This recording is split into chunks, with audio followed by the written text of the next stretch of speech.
Well, good morning to you. Good morning, George. Good morning, one. Good morning, all. How are we all today?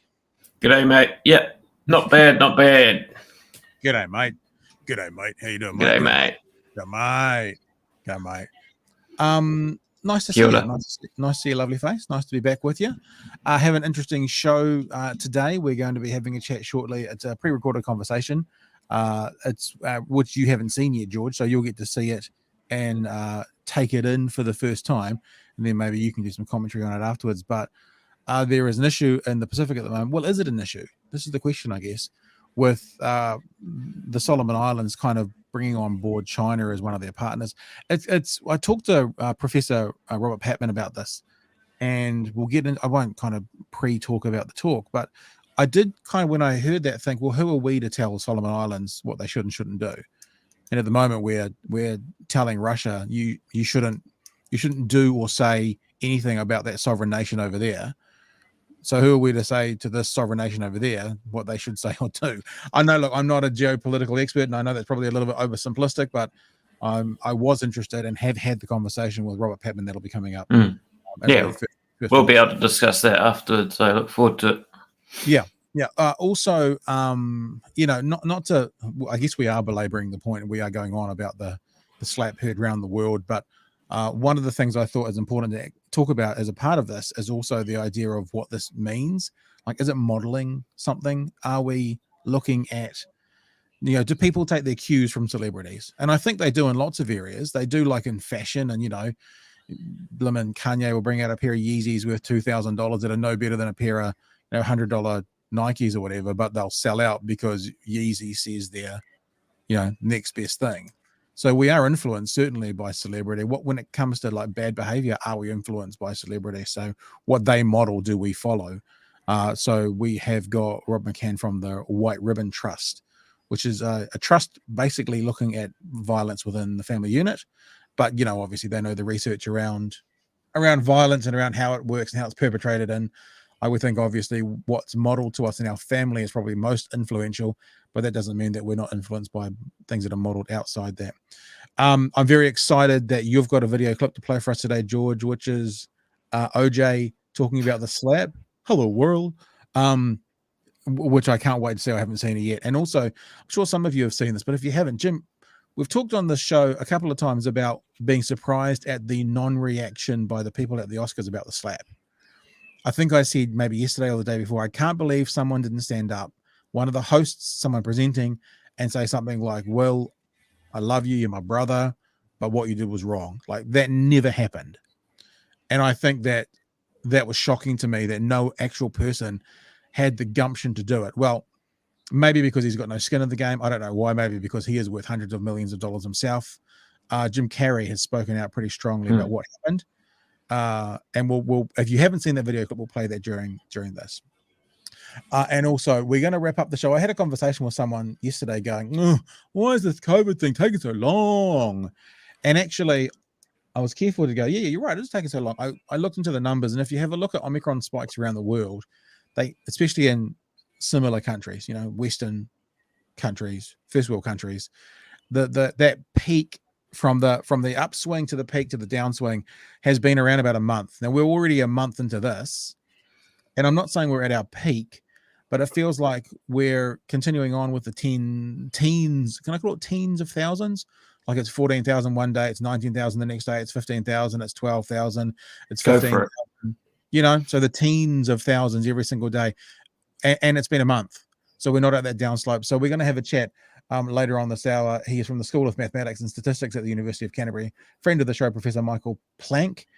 who has been one of the go-to guys when it comes to COVID modeling. Because really, what I want to know is when this fucking thing's going to be over. Yeah. So I think there's one week left in the school term, and then there's 2 weeks holidays, which means in just over 3 weeks from now will be term 2. Are we hoping that our kids will all be functioning back at schools again properly within 3 weeks, or what's going on here? So I don't know if Michael Plank will definitely have all the answers to those, but we'll certainly give it a crack, as they say. We'll give it a crack. Anything from you this morning, George, my friend? No, not till we get to it. Let's just rip into it, shall we then? Yeah. I basically set up the whole conversation within this pre-recorded, so there's no point beating around the bush. Let's just get into the chat that I had earlier this morning with Professor Robert Patman, talking about China's new relationship with the Solomon Islands and the response, especially from Australia and New Zealand, to that revelation. Good morning and welcome to the show from the University of Otago, Professor Robert Patman. Robert, good morning to you, sir. Good morning, Pat. How are you? I'm doing well. Yourself? How's life at the university at the moment? Are we back into normal operation yet, or 80% normal operation at the university? No, not really. I think there's a hope there may be some more in-person teaching on campus at the University of Otago after the mid-semester break. Right. After Easter, in other words. Yeah. I mean, I'm thinking the same for school kids. I've got two. I've got one at secondary school, one at intermediate school, and we're feeling that hopefully we'll go back to some kind of normal life after the school holidays, which is in about 3 weeks from now, because the school holidays, I think, at the end of next week, and then 2 weeks holidays. So that's what we're kind of fingers crossed for. And later on in this show, we're going to be talking to Michael Plant from Christchurch about the current model. Well, what's going on at the moment with the COVID modeling. So because it feels like it's a bit longer than it should have been at the moment. It feels like we're still in the sort of middle of this peak. But anyway, let's not beat around the bush. We have you here to talk about international relations, international politics. We want to talk about the Solomon Islands, and we want to talk about what's happening with China in the Solomon Islands, or maybe even without saying what's happening, is there something happening with China and the Solomon Islands? There was a story that came through. I mean, there's stories all over the world at the moment, but there was one that came through on One News the other night about what's happening, a relationship between the two countries, between the Solomon Islands and between China. And I'll just bring that story up. Here we go. And there's lots of things being said in this article. The Solomon Islands Prime Minister has come out swinging against criticism over a controversial security arrangement involving military that's about to sign with China. The Prime Minister of the Solomons added that the notion held by some leaders that, quote, that the region's security is threatened by the presence of China's region, end quote, is utter nonsense. He made clear that the Solomon Islands intends to continue its partnership with China, but added that New Zealand and Australia would be considered partner of choice when it comes to the need to call for assistance in critical times. And in a statement, our Foreign Affairs Minister, Nanaia Mahuta, said the Solomon Islands' proposed agreement with China would not benefit New Zealand or its Pacific neighbours, and this is a quote, and quote, we will continue to raise our strong condemnation of such agreement directly with the countries involved.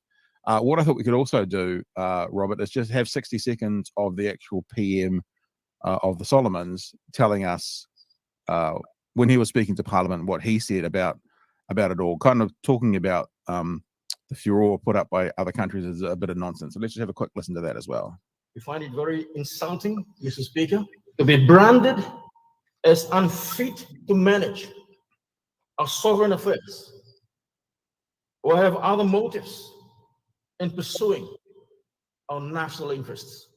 Australian media is on about Solomon Islands is being pressured by the People's Republic of China to build a military base in Solomon Islands, which is only 2,000 kilometers away from the northern shores of Australia. That's Australian media, Mr. Speaker. Where does that nonsense come from?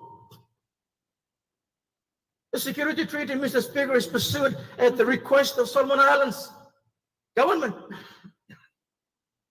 We are not pressured. We are not pressured in any way by our new friends.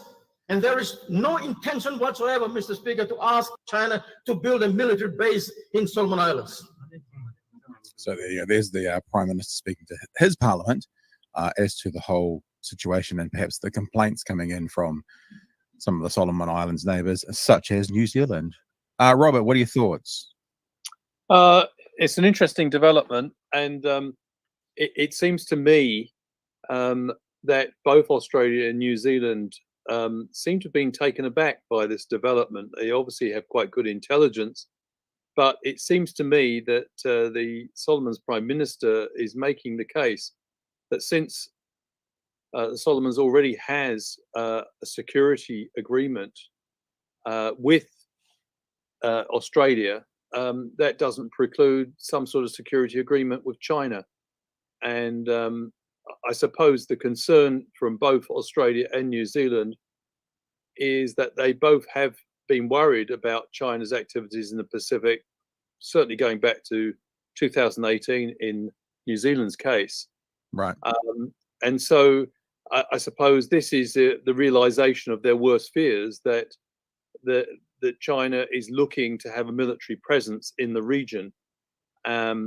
And yeah, it's interesting. However, the Solomons Prime Minister, I think, sees things quite differently. I think he's not going to put it this way, but I think he looks at it as taking advantage of the geopolitical competition between democracy, which involves China and Russia, and liberal democracies, which involve countries like Australia and New Zealand. So, in a sense, he's aware of that rivalry.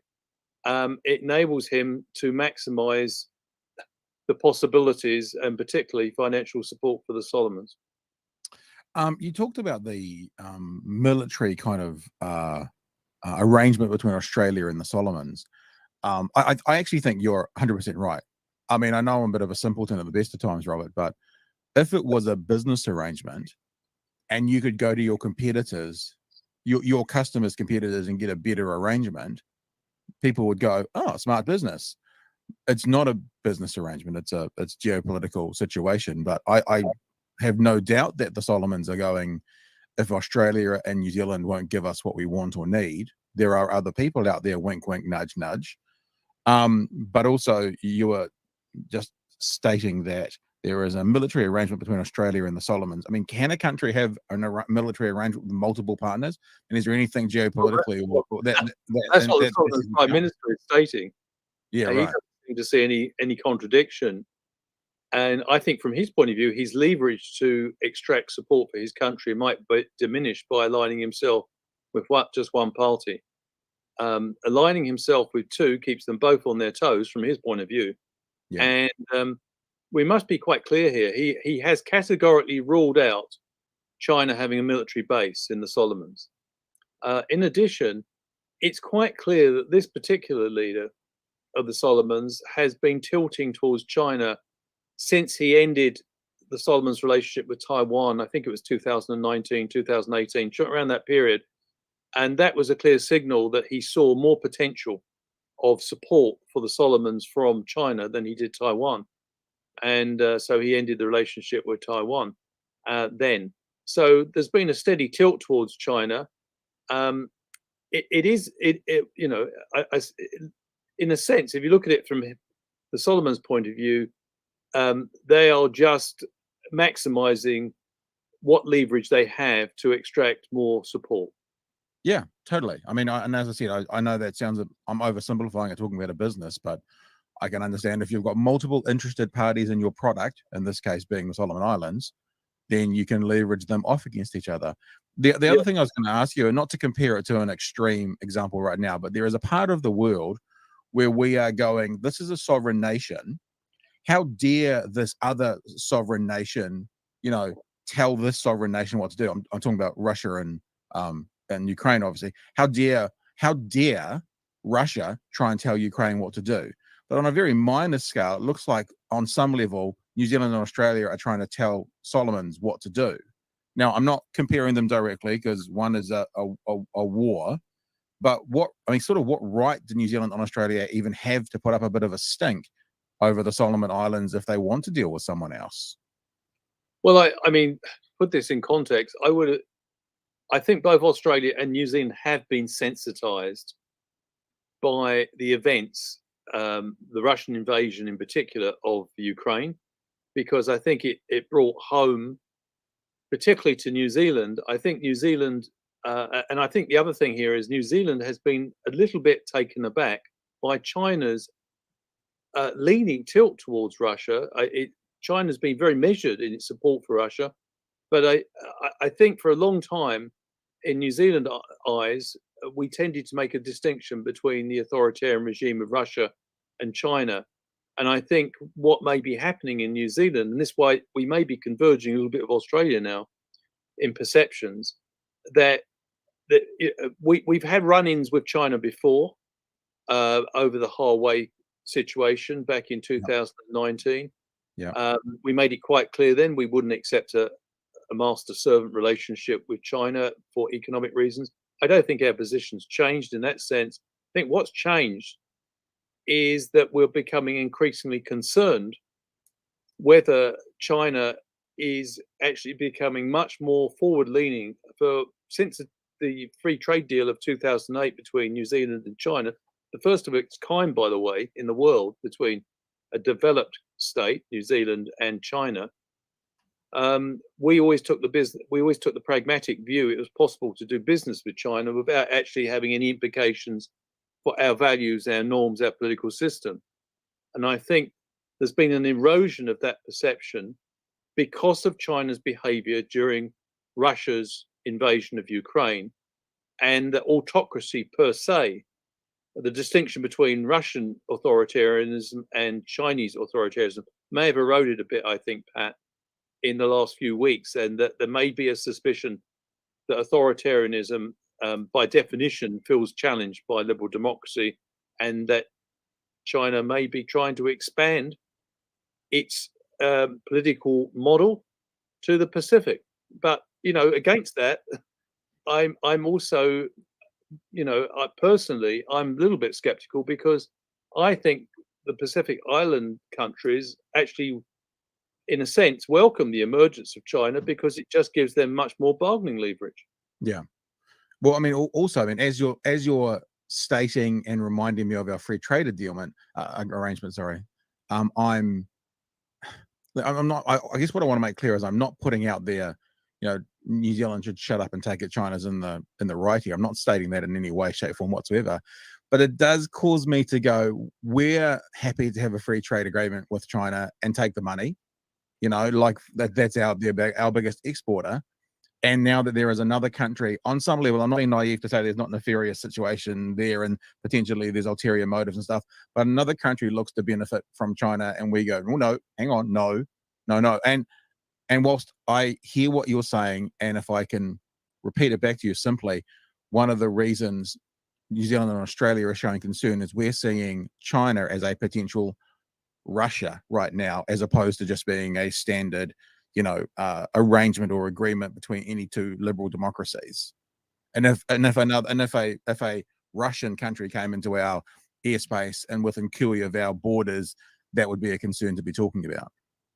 I wouldn't say quite as another Russia, because I do think China is very measured in its support for Russia. China is very pragmatic. It realizes its rise to superpower status was based on access to the world capitalist market. Yeah. And it won't do anything to endanger that, because the political legitimacy of the ruling Communist Party in China depends on economic growth. So it won't be doing anything to invite additional sanctions.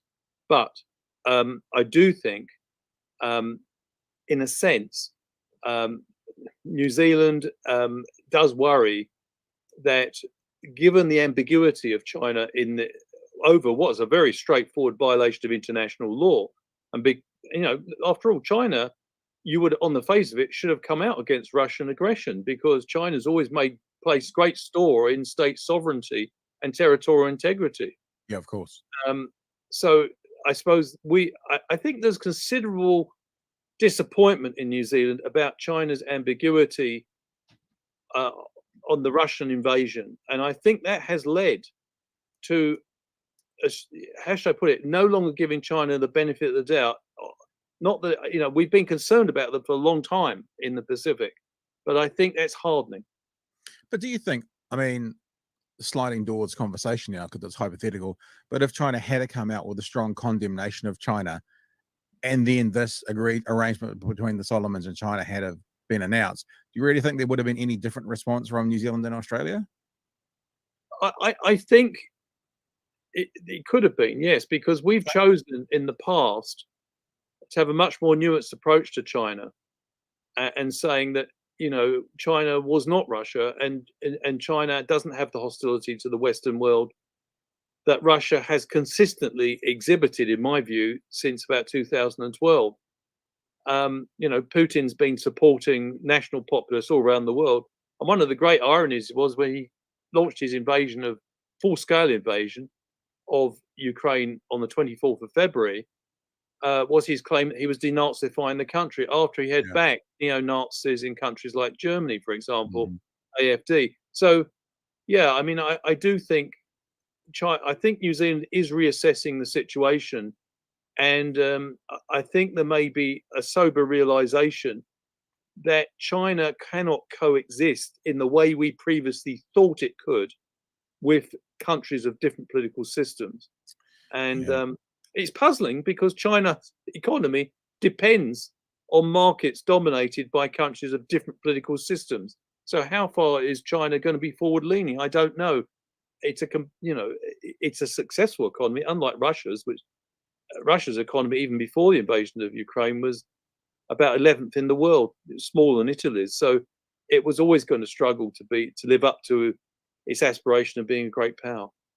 It is interesting to think if we were to take some kind of almost moral stance on, you know, the way a country operates in the style of politics they have, and to align ourselves with like-minded countries, what that would mean for our trade. And that kind of almost comes back to that original thought that I'm having about, this is a naive statement, and I get that, but if we can choose to have arrangement with China, why can't the Solomons, sort of thing? But look, just to wrap it up, I want to just go back to one part of this article and reread it out, because this is the Prime Minister of the Solomons speaking, when he said he made it clear to the Solomon Islands intends to continue its partnership with China, but added that New Zealand and Australia would be considered partner of choice when it comes to the need to call for assistance in critical times.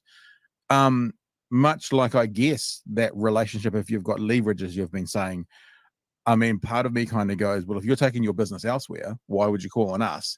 But the flip side to that is, if you do that, then you're basically giving 100% of the relationship and support to China. So you don't want to do that again. So I think that's actually evidence of this leverage that you were talking about, because they're still saying, basically the Solomons are kind of almost playing, I play poker and there's this thing called big stack bully, when you've got the most chips at the table and then you can push people around. It's almost like Solomons is going, look, New Zealand and Australia, we'll still use you when we need you, but we are going to keep talking to these big guys over there with all the money as well. And I think that just echoes, that's an example of echoing what you're saying to do with the leverage.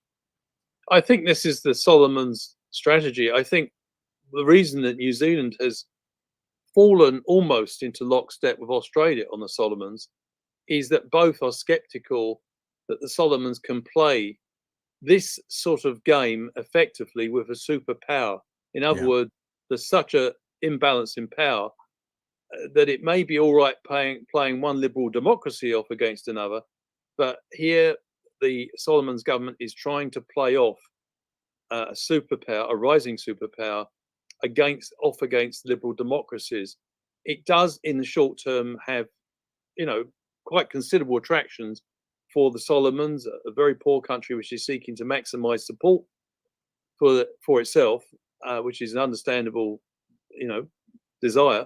But I think, both New Zealand and Australia may be worried that that the Solomons is getting into something that could go over their head, so to speak.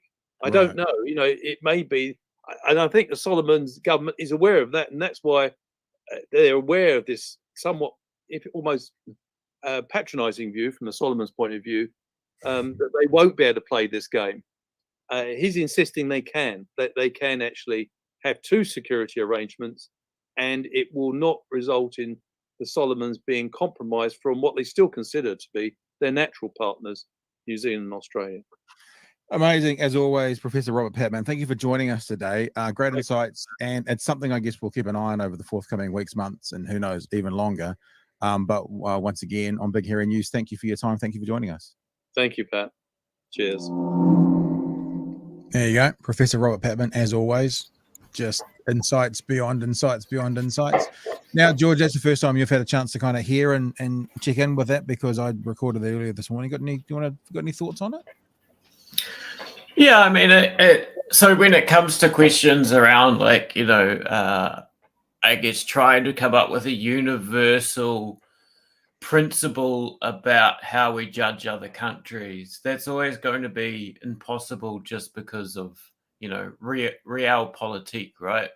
The principle that every context is going to be different, and we're going to base basically our morals and our principles in terms of judgment of other countries. We're going to base that on what our practical interests are as a nation state on the world stage. And so in the context of the Pacific, it really is a battle of or a struggle of spheres of influence, it seems. And this is the latest example of basically a struggle between China and the Western powers over spheres of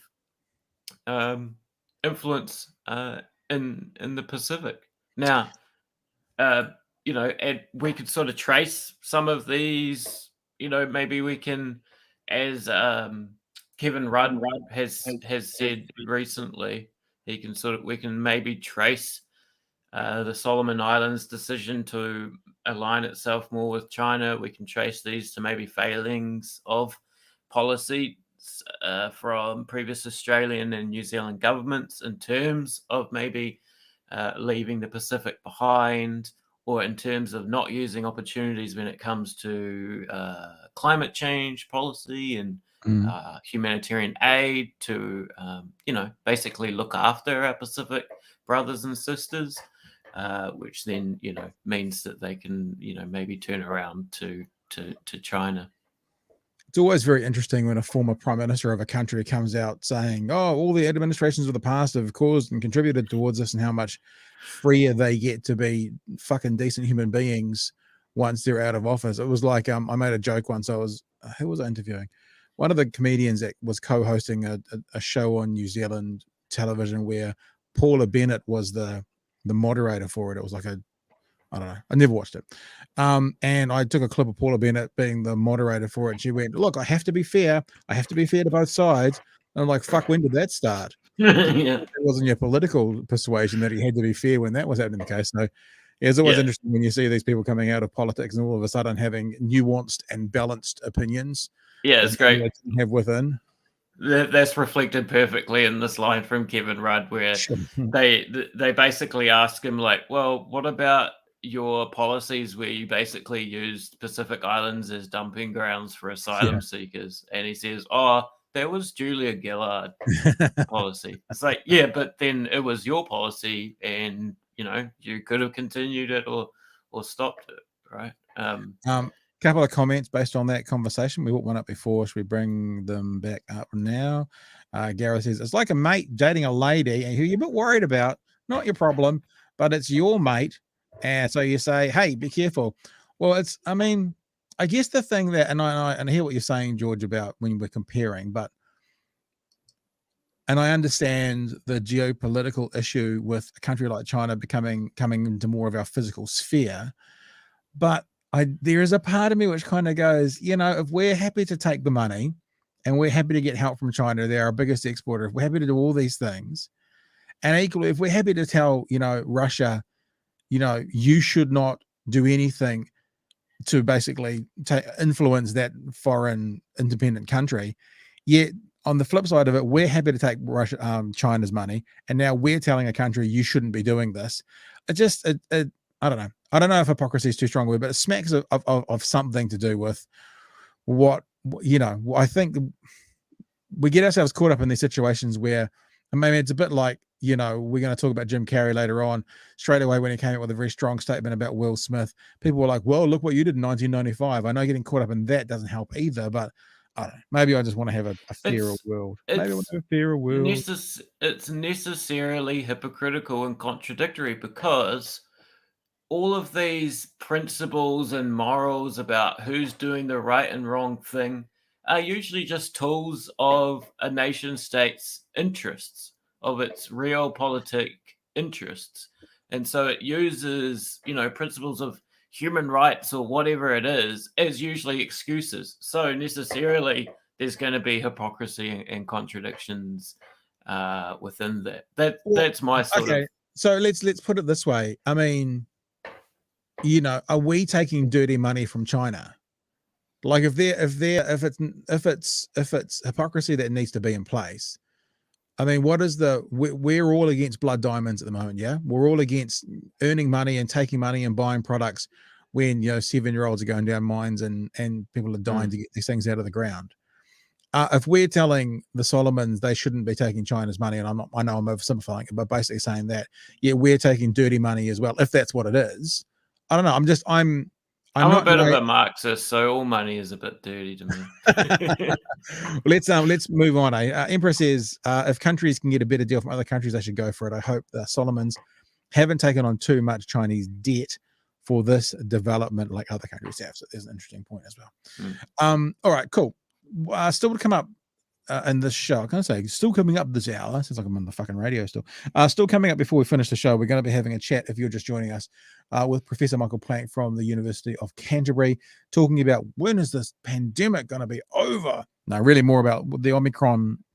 The Omicron bell curve seems to be a lot wider at the tabletop in New Zealand than other countries. We're wondering why that is, so we're going to have a chat about that. But also, we are going to be having a look at that Jim Carrey clip, and also you've got a clip to show me from OJ, which I haven't seen yet. Orenthal Jr., a man who allegedly stabbed his wife to death and now comments on all sorts of other people committing violent acts. We'll see about that. But right now, speaking of the situation, we wanted to have a talk about like modeling of violence. Now, what I mean is, when we see something, do we emulate it? When we watch, do we copy? Are we influenced by celebrity? Are we influenced more by family? When it comes to violence and family, the best people to talk to in the whole country are the White Ribbon Trust. The White Ribbon Trust know all the information about this.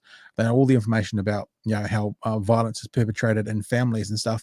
And look, it's an obvious question to ask: if we see it on stage, is that going to flow on to be seen in the houses or on the streets around? Well, let's talk about New Zealand, but around New Zealand as well. So right now, let's go have a chat with Rob McCann. He is the manager at White Ribbon, and we're talking about, I guess, violence in families in general, but also obviously to do with what we've just seen happening in Los Angeles at the Oscars, the relation there, and could there be flow on? So from White Ribbon, this is Rob McCann. Welcoming to the show from the White Ribbon Trust, it's Rob McCann. Rob, good morning to you. Good morning, and thanks for having us. Oh, dude, thanks for joining us. I was thinking the other day, I know I contacted you a couple of days ago, but these shows we've been doing have been very full. I thought, I've got a good idea. No one else will think of this. I'm going to talk to White Ribbon Trust. And then I saw you on One News, and I saw it all over the place. So my big brain thought that I'd got an exclusive, but obviously you had a little bit of space in the media recently to talk about the slap heard around the world and what that could mean. Yeah, absolutely. And it's one of the good and bad things about this is that when something bad happens like this, they come to us for comment. But when we want to talk about how we can actually prevent men's violence towards women, there's dead silence. So usually something terrible, whether it's a murder, someone being hurt, or an instance like this where celebrities are involved, suddenly people are actually quite interested in the messaging.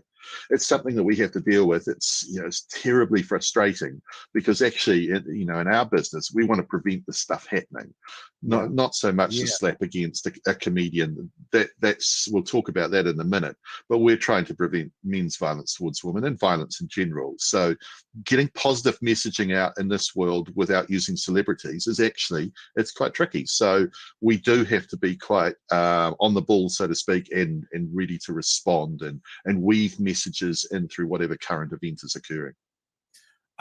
So what I'm hearing you saying is that we should touch base once a month. That's what I'm hearing. I'm down for that. If I'm not too boring, we've always got stuff to talk about. And look, there are many more people involved in White Ribbon than me. We have a whole lot of ambassadors. So normally they are not famous people. Just a couple are, but they are people who are genuinely interested in trying to change the trajectory that New Zealand has been on for a long time as a really, really violent country. Yeah, no, look, and I think you're right. When I hear you saying that you're a prevention group, immediately I think of the fence at the top of the cliff rather than the ambulance at the bottom.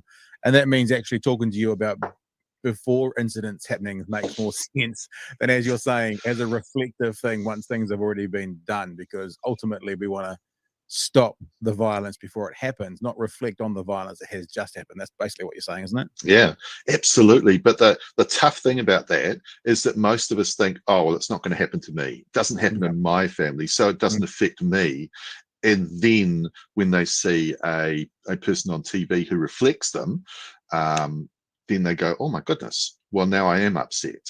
So it's quite hard to make that connection, because it's not like the SPCA, where we all absolutely care about lovely, fluffy animals and we want to look after them all the time. People just don't think the issue of violence occurring in families, domestic violence, is anything to do with them in many cases. And so they allow the conditions that help shape men to use violence to occur. So, and that's one of the tricky things, because violence isn't just about people being angry. We all get angry. We all slam down our coffee cup or whatever from time to time. And we all say stupid things in relationships because we're human beings. Yeah. But what often men are taught is, how do we solve our problems through violence? So we talk about healthy relationships, trying to spin it around, and what healthy masculinity looks like. Because when you talk about toxic masculinity, men's eyes glaze over and they think, oh, well, you're blaming me for all the ills of the world. But so what we do is we ask questions like, have you heard some of these outdated phrases? And I'll just ask you, did you ever play sport when you were younger and your coach said, don't play like a girl? Honest answer, I can't really recall that, but if I was being doubly honest, I'd go probably. I mean, that would be a fairly common thing to hear. Off the top of my head, I don't ever remember that being said to me, but I suspect it probably was. What about boys don't cry, or harden up, toughen up? I don't know, maybe I grew up in a balanced and emotionally safe situation. This is why I'm not the interviewer. No, I have to say I've got a really shitty memory as well. Yeah. So my suspicions are that I did hear those things, but I guess what I'm saying and being honest is, like, off the top of my head, I don't know if I think everyone's heard harden up. I've certainly heard harden up, yeah, for sure. So we did some research a couple of years ago, because my memory too is not great, but I do remember hearing all of those things, because I did play sport and I went to a boarding school, and it was it was very much an old-fashioned English setup. The reality is, a lot of men and women heard those comments over the time. I'm over 50 now, so we are talking about that generation. But we are the same people who then pass on how we expect other people to behave, and we pass on to our children, all of these things, not just DNA, but they learn from watching us and how we behave. So when you try and compact men into this, what we call a man box, by saying that you've got to be tough, you've got to be strong, don't show emotion. I mean, when I grew up, All Blacks never cried. They could lose a scrotum. They just keep playing, broken arm, just keep playing. Nowadays, from the PR, there's a lot of crying that goes on when you're caught out doing something bad. But it's a huge change that we are seeing in society. My dad was loving and caring, but he didn't hug me the way that I try and hug my children now, because we've decided that that's okay as men. But there's still a lot of growing and learning we need to do to ensure that our young men have the skills to actually be in relationships and be able to demonstrate a whole range of emotions, not just the one that Will Smith demonstrated the other day, which is where he's just reverting back to base.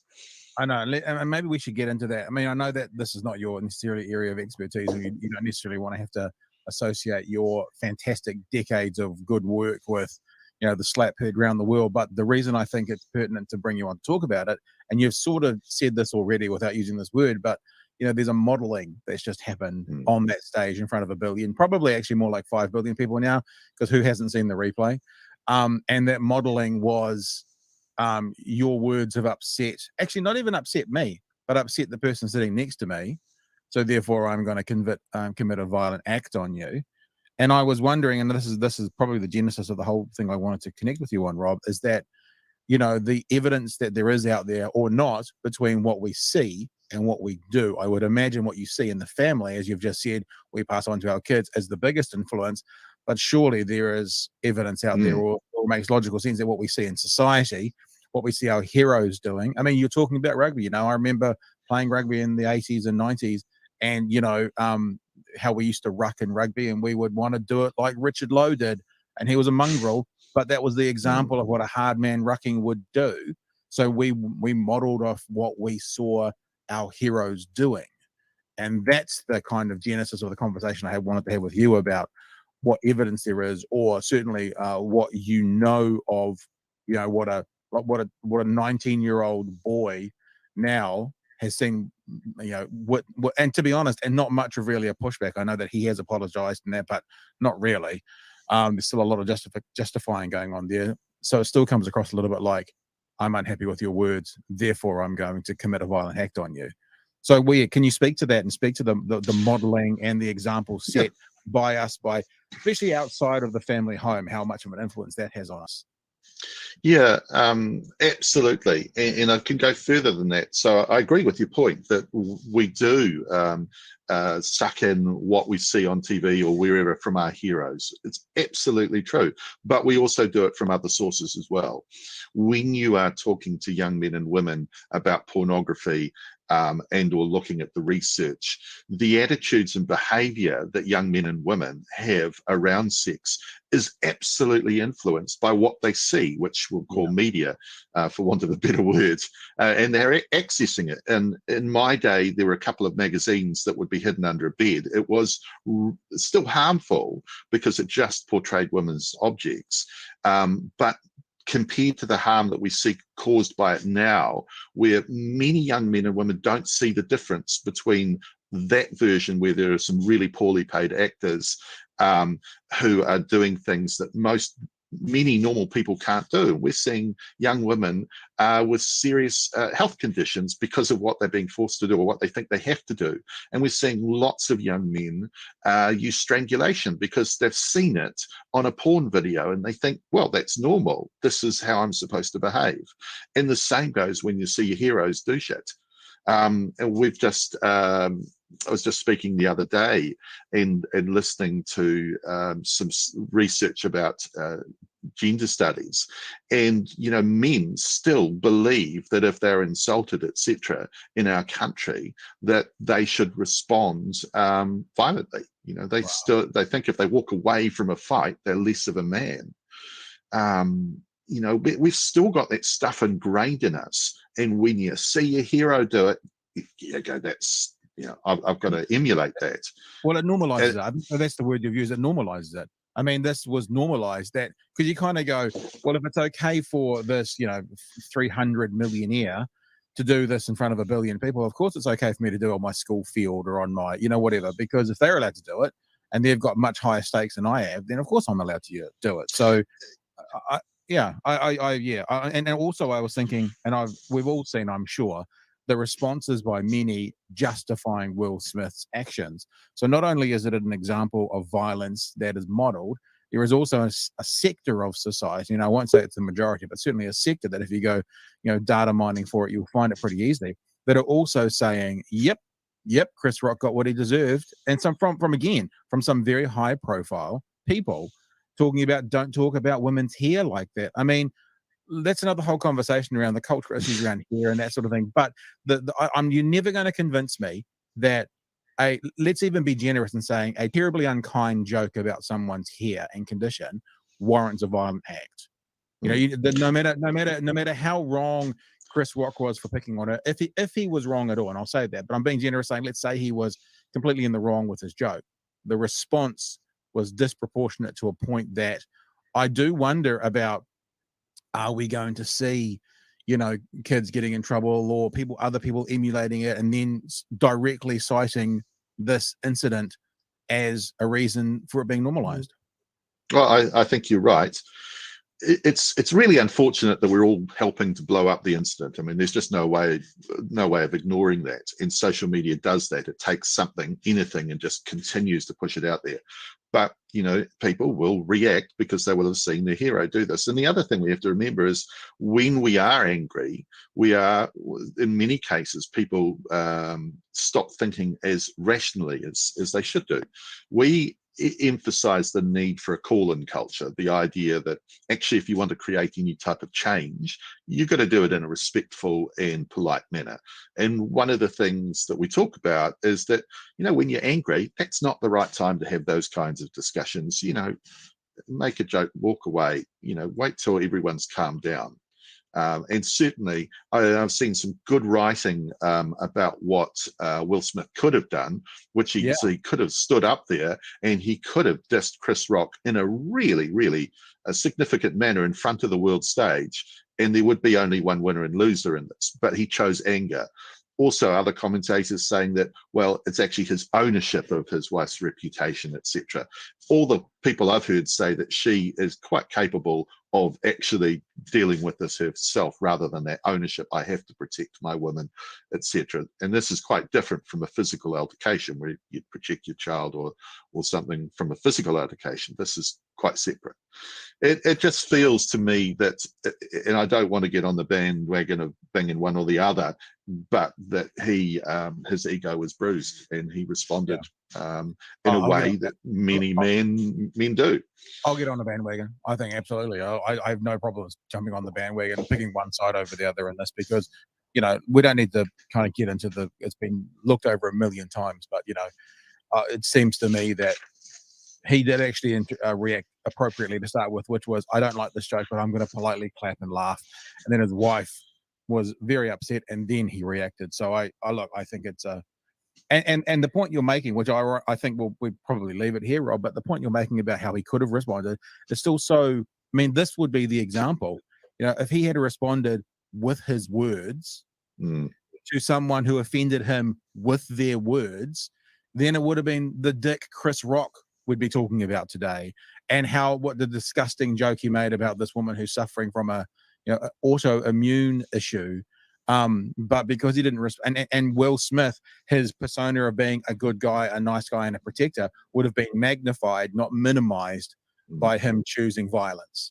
And that's the other thing, I guess. And I mean, if we don't have to rush off. If you wanted to speak to this in 60 seconds, is that how do we teach people that when they go to the lowest common denominator, and I'm saying that's violence, I don't know what you'd say about that, then actually everything they're trying to achieve will be harmed, versus, you know, sticking with a more appropriate response where perhaps everything they're trying to achieve will be enhanced. And Will Smith is the example. If he had used his words from that pulpit and talked about alopecia and the harm that it's causing and the hurt that it's causing, you know, alopecia around the world probably would have got billions of dollars of donations that day, and he would have been seen as a hero and a spokesperson, but it was the opposite that happened. Look, I can only agree to you and put a plug for the free resources that we've got there. And it's, you know, Google Callin Culture on the White Ribbon website. And, you know, there's a whole set of tips there about how you can have those discussions, whatever it's about, in a respectful way to actually generate change. And that's what you're talking about. Will Smith had an opportunity to generate some change in a respectful manner. He got it horridly wrong, and he'll pay the consequences for that. You know, he's always going to remain a terribly rich person. But his epic achievement has been somewhat sullied by absolutely terrible behavior. I guess, without getting into a debate with you over it, the question now is, will he pay the price? You know, celebrity and profile people and wealthy people often can get away with things that the rest of us can't. That is yet to be seen. But that's probably not a conversation for you or I. Here's the website, whiteribbon.org.nz. As you see, scroll down to the Callin Culture bits and pieces there, which Rob just talked about from the White Ribbon Trust. That is Rob McCann. Rob, thanks so much for joining us today. Really appreciate your insights. You're most welcome. Thanks. A pre-recorded conversation from earlier this morning, and as it has run a little bit over, we're going to go straight to our next conversation. We'll reflect on that one, George, after we have a chat with Professor Payne from the School of Mathematics and Statistics at University of Canterbury. Professor Michael Plank is with us. Thank you, Michael, for joining us again, and good morning to you. Kia ora, Pat. apologies that was a couple of minutes later getting to you, but white ribbon talking about family violence is an important thing to get out there, especially when it's getting modeled to us in so many ways. Look, I am wanting to talk to you. Sorry for looking around all over the place, because I'm just going to bring up some other bits and pieces. I'm wanting to talk to you a bit about what's happening in New Zealand with COVID at the moment, the modeling that has been talked about and is being done, but also this conversation is really based around conversations that I'm having with people who are basically going, "Oh, when's this thing going to be over?" And when we talked last time, you said I'd got a couple of things wrong in the modeling. And what I want to do is just check what the information is, come to you and go, what are we thinking, to try and help people understand where we're at now and where we're going. Now, let me just set this up by saying this is why I think this, why I've been thinking this. Because when we're having a look around the world, so this is Ireland, this is their Omicron spike. When we have a look around the world, it seems that most places similar to New Zealand, no perfect match, have had this Omicron spike for 3 to 6 weeks. And by that, I've been talking about, so you can see the upslope here, and they went up basically on Christmas Day, and they came down the other side about January 16th. So in Ireland, that was quite quick, that actual initial spike. It's going up again. Theirs was about 3 weeks. If we have a look at Australia, a similar sort of thing that was about January 3rd, as you can see there on the way up, and on the way down, it was about, January 31st, February 1st, so about a month. Looking to New Zealand, where we're at, we started to take off, at the end of February, and we're now over a month later, and it feels like we're table-topping. Like I think I mentioned in the email to you, it feels like we're in the teens of thousands every day. It's 19,000, then it's 14,000, then it's 12,000, then it's 15,000, then it's 14,000. And I just wanted to check in. We've been talking a bit about BA2, the second variant, and maybe because we're getting BA2 the same time as BA1, we're going to tabletop, where other countries, as we saw on some of those graphs, are having a bit more of a peak now. But really, this is just a conversation to go, can you help us understand where we're at? And I guess through your modeling expertise, potentially where we're going. It's a long-winded introduction, and I will now happily throw you the COVID ball to have a chat about it. Yeah, thanks, Pat. I mean, BA2 I think is a factor. So New Zealand has had a mixture of BA1 and BA2, which are the sort of the twin cousins of the Omicron variant. But BA2 is more transmissible. It means it spreads faster. Yeah. And so what's happened is BA2 over time has actually become the dominant variant in New Zealand. And during the peak that we're kind of in at the moment, BA2 is really, the overwhelming majority, we think, of those cases. So I think that partially explains why we have seen maybe a higher and a longer peak than other countries. Australia, being a comparison country, their wave that they had in December, January was primarily BA1. And I think what they're seeing now with some of the states having a resurgence is there is more BA2 around, and that's part of the reason. It's probably not the only reason. And another factor is that, public health interventions have been scaled back. People have relaxed their behavior. More people are out and about now than they were during the peak of that wave, which of course was during the school holidays as well. Right. And so that is also contributing to a bit of a second wave that you can see there in that graph. In Australia and other countries as well have seen a similar thing where they've had a big BA1 wave, cases come down for a while, but then as BA2 takes over, they go back up again. So in New Zealand, we're not quite in that situation because we've already had, if you like, our BA2 wave. We've kind of got it out of the way. And so I do think cases will, although it looks like they're on a tabletop at the moment, I do think they will start to come down a bit more clearly over the coming weeks. But they're certainly not going to go, they're not going to go down to zero. And I think we're likely to see case numbers in the thousands for some time to come. Okay, so I think about modeling as sort of a predicting factor based on data. I don't know if it's a fair way to think about it or not, but kind of a way to try and say, this is what is likely to happen given these set of circumstances. So given those set of circumstances, like, are we able to think about we will be on the downslope in a week, 2 weeks, 4 weeks, 6 weeks? Because here's my concern, yeah, and I shared this picture on Monday in the show. Where this is from the Highlanders game on Friday night, right? This is the crowd at the Highlanders game on Friday night.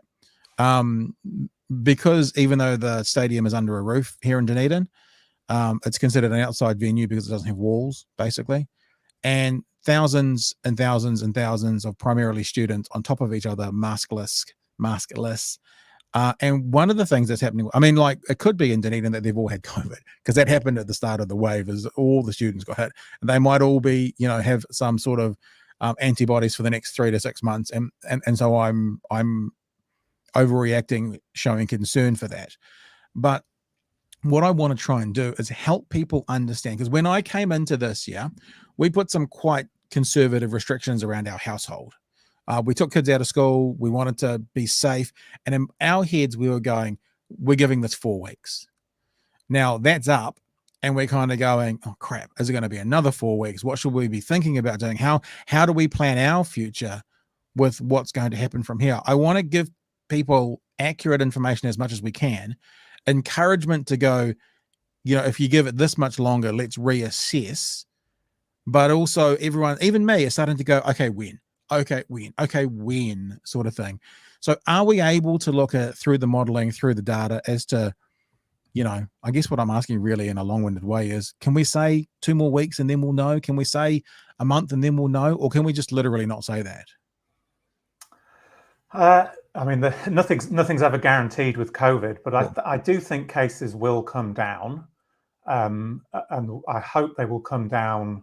They will start to come down a bit more rapidly than what we've seen so far. But they're not going to go down all the way to zero. They're not going to go down probably as quickly as what they shot up in sort of February and the early part of March. Part of the reason we've got this tabletop is we've had different situations in different parts of the country. So if you're sort of making those calculations and looking at what is the risk if we go out and we go and mix with people, we go and busy restaurants or what have you, you really want to be looking at the cases in your local area, because Auckland obviously had a very high peak at the start, but has since come down actually quite a lot from their peak, whereas other places like Canterbury and most of the South Island are really still very much in the peak. I think we probably have passed the peak now, but we're certainly still have very high case rates. But I do anticipate they will come down. So different pictures in different parts of the country, and sort of taking account of that regional effect. Because of course, if you take a whole lot of peaks that are happening at different times, and you add them all together to get a national case number, which is what you're looking at in those graphs there, that does create more of a sort of tabletop shape to it. That was the thing that frustrated me about that Highlanders game. I mean, I had Michael Baker on last week, and he basically said, the South Island is in its peak now. That was like Thursday last week. I think that was Friday night, that game. And I was like, holy crap, we are in our peak in Dunedin, and this is the behavior. But just to echo what you're saying, to give people some kind of understanding, even in these numbers internationally, which are different, you do see the peak go up a lot quicker than the kind of slope coming down the other side, don't you? So what you're saying actually is still echoed in the international data as well, it would appear. I guess my email to you yesterday and my conversation is kind of, I've been a pretty strong stalwart in, let's follow the science. Let's these restrictions are okay. They're temporary. But then when the government eases up on things, and then I see that at the Highlanders, I go, oh, fuck, if they're out, like if the government's out now, when we've got such a short time of frame to go, why would any of us be in? So there's probably an element, and I'm sure as an academic and a professor, you can't comment to that, but my frustrations are probably a part of this. And especially when I'm seeing people I know or are connected to one step away in Dunedin at the moment, COVID's going through groups of people like a fire. So I'm just trying to figure out, I guess I'm being selfish, trying to figure out what I'm going to do, but I'm hoping, and what that's going to do as well is say to some other people, this is how we need to think about it today. And if, like for me, as I said earlier in this show, 3 weeks from now is the start of term 2. Do you think without any guarantees knowing. I mean, there could be BA3 in 3 days, who knows? But in 3 weeks, the start of term 2 for secondary schools, we're likely to see at least a downturn by then. Do you think that's a fair enough thing to? I know I'm not looking for a prediction from a professor, but you know what I'm saying. Yeah, I do think that's a fair expectation. Although we could again have different situations in different parts of the country. You know, obviously, COVID will have sort of torn through some school communities already, whereas other schools maybe haven't seen so much yet. And so, we will get different timings of different outbreaks in different communities and in different schools. I mean, I sense your frustration, and I think it's almost an inevitable frustration of moving from the elimination strategy, which we sort of enjoyed the benefits of for the best part of 2 years, where really the government took care of everything for us. It was the government's job to keep the virus out of the country at the border, which they didn't do perfectly, but they did a pretty good job of. And when the virus did come in, the government said, okay, well, we're going to do a strict lockdown, or we're going to do what we need to do to get rid of it.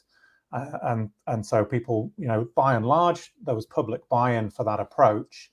And that meant we enjoyed long periods of time when we didn't have to worry. We didn't have to think even about the virus, which was an incredibly privileged position to be in, really, compared to the rest of the world for most of 2020 and 2021. Whereas the situation is different now, and I think it's almost inevitable that the government has had to offload some of that decision making from a centralized government telling everyone what they can and can't do onto some, much greater degree of individual decision making, individuals sort of assessing their own risks and deciding what they're comfortable with. And different people will have their own different responses to that. I think a lot of people are in your sort of boat where they're thinking, okay, well, there's clearly a lot of COVID out there. We're going to really try and limit our risk at the moment. And I think it's good that people have done that, because that helps flatten the curve. It helps reduce the load on our healthcare systems during this wave that we're in at the moment. We're sort of, I think we're kind of halfway through the sprint phase of Omicron, but the marathon is still to come. COVID isn't going to go away, and we need now to sort of transition into a sustainable long-term approach once this peak has subsided, which I think it will, a sustainable long-term approach to managing the impacts of the virus. Alrighty then. I don't know whether I feel better or worse after that conversation. I feel from the School of Mathematics and Statistics at the University of Canterbury. That is Professor Michael Plank. Michael, thanks for joining us. I really appreciate your insights. And yep, in my head, you haven't said this to me. I know you haven't said this. I'm not taking this as Michael said, but I started term 2. That's going to be my target from now on. It's going to be, we'll reassess through the holidays. And we're fingers crossed hoping that we'll see a significant improvement by the start of term 2. See if I can get my house back to myself during the day so I can work rather than having children around studying who are looking at me from the other room right now as I say that out loud. All right, Michael. Hey, thank you, sir. I really appreciate your time. Kia ora, my pleasure. All right. Well, there you go. That's pretty much show for today. Morning again, George. Morena, or technically afternoon. We've just gone over, haven't we? We sure have, which is fine. Yep. So you want to talk to? You got some thoughts around the white ribbon stuff? We can add that in now. We have, because we've got. I mean, we don't have to go anywhere. We can do another 5 minutes. Yeah, this is a concept that's always interested me as someone who's a media studies scholar. The question of violence in, for example, video games, or in the 90s and 80s, it was music.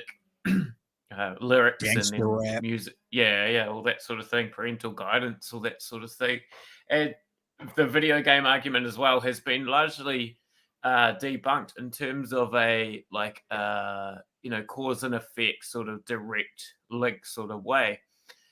I still think we can say that violence in media contributes to how we understand violence, or contributes to how violence is communicated and aestheticized. And I think, you see this in all sorts of mediums, whether it be memes, and how we communicate. For example, I don't know what you're meant to do if your missus is offended by something, or what we think about masculinity and this sort of thing. So yeah, while it's not always necessarily a direct link in terms of the kid playing video games is going to go shoot up a school or whatever, violence in media is still produced, communicated in a certain way, right? It's still constructed in a certain way. It's still aestheticized in a certain way, and that contributes to how we understand and communicate and read violence. The other thing that I wanted to say as well was about gender, and this again, coming from a background of academia and critique, I think we should always be careful of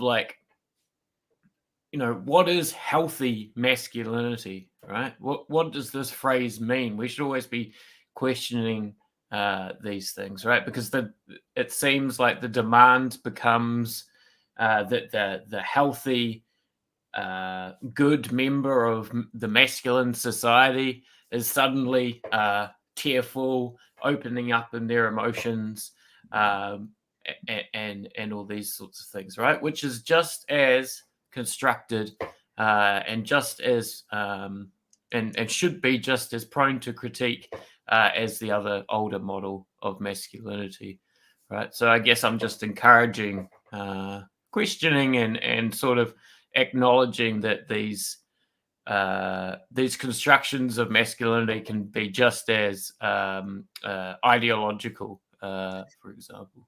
I struggle at times, which is why when I do take a black and white line, it's a fairly strong stance, but I struggle at times to not think about nuance, because I even think about issues around masculinity and around what people would consider toxic masculinity and, and aggressive men and that kind of stuff. And then I look at what's happening in Ukraine at the moment, that's basically exactly who they want to stay and help be freedom fighters and fight for, you know what I'm saying? So it's like, yeah. I think that both sides of that argument always have something that's why I think I said on this broadcast, I mean, correct me if I'm wrong, I don't agree with the statement, you should never use violence, because sometimes violence is an appropriate response. But I'm comfortable saying you should never use violence when words are used against you. I think that's fair. But if someone was to attack you, then a violent act back to them to protect yourself or something may be appropriate. So it's like, and it's not to compare it actually in any way, shape, form whatsoever to the serious nature of it, but I never participated in that Believe All Women movement when Me Too started, because women, like men, are flawed people at times, and some of them lie. Where someone came out quite soon after that was Believe All Credible Stories. Yeah, I think that's completely true. Or receive all stories or accept all stories, but just blanket statements I don't do well with. I don't do well with blanket statements, because I know there's nuance, and I mean, I'm a large, I was going to say, what's the opposite of a contributor? I'm a large consumer of comedy. And I've heard people talk about, you should never, I mean, as a comedy setting, so I'm not going to do this justice, but you should never hit a woman, for example. And the comedian painted a picture of what if this woman was, about to stab your children and kill them, that kind of stuff. Would it be okay to, knock them over then? So, and that's for comedic effect. And obviously, in general, everyday life, I do accept. I think you should never hit anyone in general everyday life. But black and white statements all the time, I personally struggle with, because I can often see, even if it's a small percentage, of where the equal and opposite may also be true. So just to speak to that toxic masculinity thing in particular. Hey, look, before we just show a couple of the videos that I'm looking forward to seeing, just some breaking news has come out, and I think it's worthy of acknowledging and putting out there. Oh, shit. Moana Jackson's just passed away. Well, it's just been announced that Moana Jackson has just passed away whilst we've been broadcasting. And one of the things about being live that we can do, so this might be something we chase up tomorrow. Indeed. Moana Jackson has died after battling long-term illness, the Herald understands. His death comes after a record of fiery advocacy for Māori and reforming the criminal justice system and dismantling racist structures. So that's definitely we'll get on to that for tomorrow. Yeah, so that's just coming out today.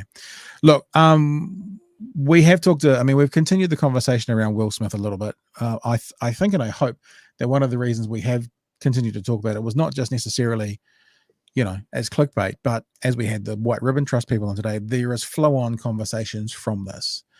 We've already talked about the shock that I think most of us had that no one at the Oscars stood up, and we've heard about people who were disgusted at the Oscars by the standing ovation, but we didn't see anyone overtly state that or have that. I want to say quickly that I think it is all right to see the story as an entertainment story and see it as sort of funny and silly at the same time. We've produced these serious conversations, I think, today, but yeah, people shouldn't feel like they always have to produce some sort of stand or principle when these things happen, right? Not everyone has to do that. Anyway, sorry, Pat. So other breaking news that came out, well, it's not really breaking news because it's about this exact story. It came out about 26 minutes ago. I'm just looking at my phone, sorry, from the BBC. Will Smith asked to leave Oscar ceremony after hitting Chris Rock, but refused. Yeah, so the Academy has come out with a statement that they said they did ask him to leave, but he refused. So that stand was made, right, by the Academy, according to that he was asked to leave. Now, I was surprised that no one in the room or from the front at any stage said, you're my brother, Will, I love you, I understand things get out of hand, but that was wrong. No one actually said that. What they've had to do is wait till Jim Carrey, of all people, who was being interviewed about Sonic the Hedgehog 2, a very important high-flying movie, was asked about it. And we're going to play the video for those who haven't seen it as to what Jim Carrey had to say. I was sickened. I was sickened by the standing ovation. I felt like Hollywood is just spineless, en masse. And it really felt like, this is a really clear indication that we're not the cool club anymore. There was some question today about if anyone else had walked from the audience and done that, they would have been escorted out by security or maybe even arrested. The police asked Chris if he wanted to file charges. They asked Chris, do you want to file charges? And Chris apparently said, no, he did not. He doesn't want the hassle. I'd announced this morning that I was suing Will for $200 million because that video is going to be there forever. It's going to be ubiquitous. That insult is going to last a very long time. I don't have anything against Will Smith. He's done great things. But that was not a good moment. It cast a pall over everybody's shining moment. Well, Hollywood doesn't really respond to anything. There you go. There's Judd Apatow there talking about it as well. But I just thought it was worthy to show that for people who haven't seen it. I know that clip's gone around the world, but if people haven't seen it, there are some people just going unacceptable, unacceptable, unacceptable. You got something? Jim Carrey's definitely like a character, right? He's definitely who I would expect to say something or go against the main line on any issue, really. And he has. He's said some whack things about all sorts of stuff in the past. But he's someone that I hold dear in my heart. Similar to actually Bruce Willis, who we will talk about tomorrow because his acting career is coming to an end. But before we end the show, let's see what O.J. Simpson thought about. I haven't seen this yet. I'm looking forward to it.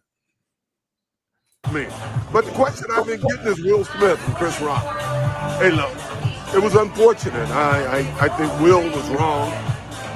Look, I understood the feeling. Now, in my life, I've been through a lot of crap, and I was raising two young kids, and every comedian in the country had an OJ routine, and don't think I wouldn't want to be slapped a couple of those guys, but you got to accept it's humor, and I didn't even think that was all that egregious. I thought it was a semi-unfunny joke, but I don't know.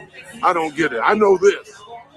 After what happened to me in Las Vegas, if I would have done that in front of 1 billion people watching around the world, they would have given me life without. I'm just saying. Hey, take it. I think that's possibly true, but possibly why he would have got life without was based on his track record of arrests as opposed to the action that he was taking. Maybe he's at that point where he is on 3 strikes and you're out, perhaps. So maybe one little thing like that would literally get him life without parole, potentially. I love how OJ can sympathize because he's been through some shit. Man, he's been treated so unfairly by so many of those comedians. Yeah. All right. Hey, let's get out of here. I'm going to go have lunch. George, thank you again for today. We will look at Moana Jackson. We may have someone from Redline on tomorrow as well, who is an American entertainment sort of publication. They're keen to come on. It'd be interesting just to get kind of the follow-up, because now we're hearing a couple of things. We'll follow up on the, did the Academy actually ask him to leave? Crazy old world says more breaking news. Lots of people caught speeding on Transmission Gully this morning, which of course opened up. So there you go. There's some more breaking. As I tweeted this morning, I don't know what Transmission Gully is, but it sounds like it would make a cool band name. It does. It's a section of road to get out of Wellington, heading north, rather than having to go all the way around the coastline. So what'll be interesting to know if someone who lives in the Kapiti Coast is now getting home 40 minutes quicker, or is it going to make 7 minutes difference? And after 30 years of talking about this, is it not going to make that big a deal? I guess it will help if there's ever the big earthquake. It might help getting out of the city, because that city was going to be trapped, right? Yeah.